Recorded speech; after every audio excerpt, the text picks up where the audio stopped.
सरसा जिला भारतीय जनता पार्टी की एक बहुत ही महत्वपूर्ण बैठक हमारे माननीय जिलाध्यक्ष भाई आदित्य जी के अध्यक्षता में हुई और मुझे कार्यकर्ताओं के रूबरू होने का अवसर मिला, क्योंकि 29 मई को सुबह 9 बजे हरियाणा प्रदेश के बहुत ही लोकप्रिय मुख्यमंत्री विकास पुरुष श्रीमान मनोहर लाल जी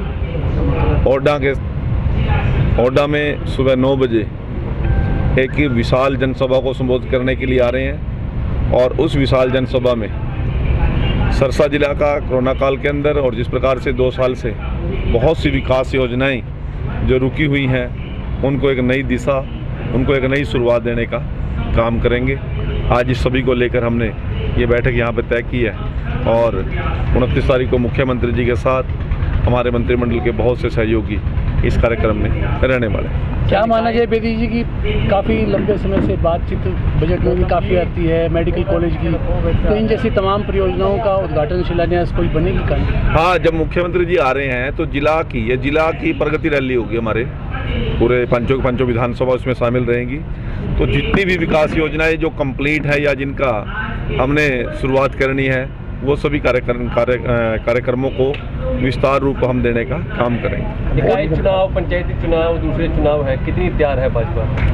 भारतीय जनता पार्टी तो हर चुनाव के लिए तैयार रहती है, परंतु निकाय चुनाव को लेकर और पंचायती चुनाव को लेकर हमारी टीम पूरी तरह तैयारी में है और चुनाव लड़ने में सक्षम भी और चुनाव जीतने में भी सक्षम है। जजपा के साथ मिलकर लड़ेंगे चुनाव, क्या इंडिपेंडेंट लड़ेंगे? देखिए, ये जो निकाय चुनाव है वो नगर परिषद का चुनाव है, तो शायद हमारा नेतृत्व जो फैसला करे, परंतु नगर पालिका चुनाव के अंदर, छोटे चुनाव के अंदर सिंबल पर चुनाव नहीं लड़े जाते और सिंबल पर जब चुनाव नहीं होता है, भाईचारे का चुनाव होता है। तो जो जिसका जहां सहयोग को ले सकता होगा वो स्थानीय कार्यकर्ता की योग्यता है, स्थानीय कैंडिडेट की योग्यता है, वो किसका योगदान किस तरीके से ज़्यादा ले सकता है। तो ये भाईचारे का चुनाव है, इसमें सिंबल की तो कोई बात होगी नहीं। इनेलो दावा कर चुकी है कि पार्टी सिंबल पर ही चुनाव लड़ेंगे। इनेलो की बात इनेलो से पूछो ना, मैं कोई इनेलो के लिए जवाबदेही नहीं हूँ, परंतु भारतीय जनता पार्टी कार्यकर्ता के नाते मैं एक बात कह सकता हूँ कि भारतीय जनता पार्टी की निकाय चुनाव को लेकर और पंचायती चुनाव को लेकर पूरी तैयारी है। मेरे साथ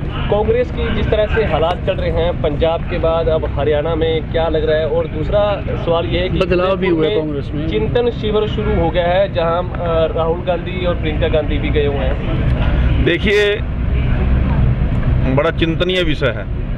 देश का एक ऐसा राजनीतिक दल जो देश की राजनीति के अंदर एक महत्वपूर्ण भूमिका रखता था, परंतु आज लंबे समय से नेतृत्व विहीन, मुद्दा विहीन और नीति और नीयत विहीन नजर आ रहा है और उसका एक देश की लोकतांत्रिक प्रणाली में एक खामियाजा है। आज जिस प्रकार कांग्रेस हर प्रदेश के अंदर अपने मुद्दों से भटक रही है, देश के अंदर मुद्दों से भटक रही है और वोट के चक्कर में देश विरोधी ताकतों के साथ भी वो अपने आप को संलिप्त करने में पीछे नहीं हट रही है, परंतु देश की जनता किस प्रकार की जागरूक है, किस प्रकार की सोच को लेकर आगे बढ़ रही है, आज दूर दूर तक कहीं कांग्रेस का अस्तित्व नजर नहीं आ रहा। अब पिछले दिनों बदलाव किया है, बहन शैलजा जी को बदलकर हरियाणा प्रदेश के अंदर चौधरी उदय भान जी को उन्होंने अध्यक्ष की जिम्मेवारी दी है, परंतु उससे पहले राम प्रकाश जी कुरुक्षेत्र से हमारे जो राज्यसभा सांसद भी रहे हैं वो प्रदेश अध्यक्ष थे, उनके बाद फूलचंद मुलाना जी के बाद फिर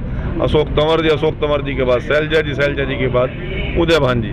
परंतु इन सब को बदलने और बदलाने का सबसे बड़ा महत्वपूर्ण रोल भूपेंद्र सिंह हुड्डा का है। अब अध्यक्ष के बदलने से सरकार आने की कोई संभावना मुझे तो नहीं लगती, परंतु मैं कांग्रेस नेतृत्व को एक निवेदन करता हूँ, यदि कहीं कोई आपको एक चांस हुड्डा जी को बदलने का भी ले लेना चाहिए।